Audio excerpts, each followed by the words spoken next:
Judicial magistrate की अदालत में शेख रशीद केस की समाअत। जुडिशल मजिस्ट्रेट उमर शब्बीर ने महफूज फैसला सुना दिया। अदालत ने शेख रशीद को 2 रोज़ा जिस्मानी रिमांड पर पुलिस के हवाले कर दिया।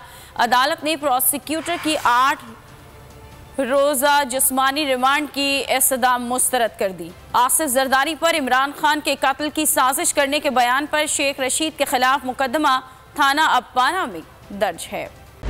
खूने नाहक बहुत पी चुकी ये जमीन, अब कोई दिन में ये खून उगलने को है।